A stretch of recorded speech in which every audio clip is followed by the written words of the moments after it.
Iron বা লৌহ খাবারে আয়রনের প্রয়োজনীয়তা আছে, আমরা কম বেশি সবাই জানি। কিন্তু এটা কি জানি যে আয়রন না খেলে অথবা আয়রন কোথায় কোথায় আছে, কিভাবে অ্যাবসর্পশন হয়, এটা না জানলে আমি আয়রন সমৃদ্ধ খাবার খাওয়ার পরও আমার কিন্তু আয়রনের ঘাটতি হতে পারে।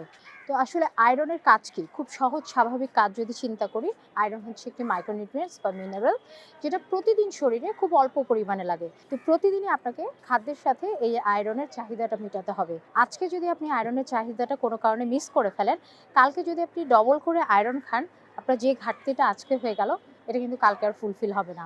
এবং মাতৃকালীন সময়ে, মানে যখন একজন মহিলা গর্ভবতী থাকেন, তখন কিন্তু তার শরীরে আয়রনের অভাবটা কোনোভাবেই ঠিক না। এটা যেমন শিশুর গঠনকে ব্যাহত করে, তার মস্তিষ্কের গঠনকে ব্যাহত করে চরমভাবে। আমরা এই যে যত বোকাশোকা অথবা এখনকার হিসাবে সায়েন্টিফিক টার্মে যদি আমরা বলি autistic baby, speech delay baby, অস্বাভাবিক ডাউন সিনড্রোম বেবি, এই প্রত্যেকটারই যদি পেছনে কোথাও গিয়ে ওতপ্রোতভাবে একটা কারণ খেয়াল করি, এর পেছনে কিন্তু আয়রনের ঘাটতি, মায়ের শরীরের আয়রনের ঘাটতি একটা বড় কারণ।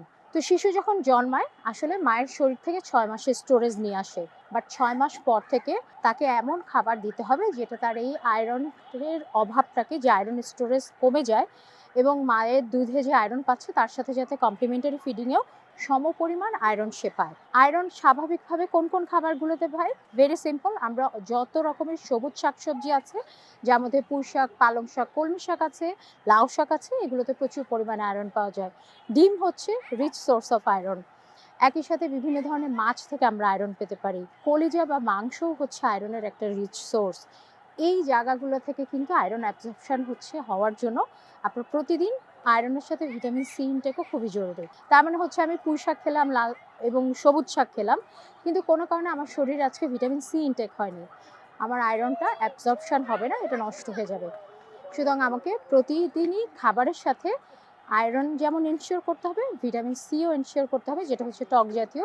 লেবু খেলেই কিন্তু আমি ভিটামিন সি পেয়ে যাচ্ছি। বাতাবি লেবু, কাগজি লেবু, কমলা লেবু, গাজর, টমেটো, যে কোনো কিছু থেকে কিন্তু আমি ভিটামিন সি পেয়ে যেতে পারি।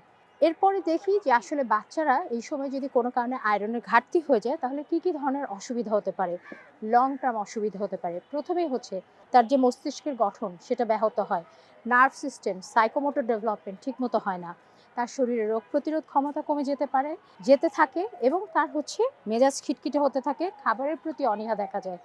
পিকা, যেটাকে আমরা বলি অস্বাভাবিক খাবারের প্রতি আগ্রহ বাড়ে, মাটি, কাগজ, কাঁচা জিনিস এগুলো সে খেতে থাকে। সবকিছু মিলিয়ে কিন্তু এর যে টোটাল কনসিকুয়েন্সেস এবং ভবিষ্যতে তার আয়রন ডেফিসিয়েন্সি যে অ্যানিমিয়া, সেটা হওয়ার সম্ভাবনা দেখা দেয়। সুতরাং মাদেরকে সচেতন হতে হবে। কনসিভ করার আগে তাদের নিজেদেরকে যেমন আয়রন রিচ খাবার খেতে হবে, একটি শিশু জন্মের পর 6 মাসের পর থেকে যখন সে কমপ্লিমেন্টারি ফুড খাওয়া শুরু করবে, সেটাতেও প্রচুর পরিমাণে আয়রন রিচ খাবার ইনক্লুড করে দিতে হবে।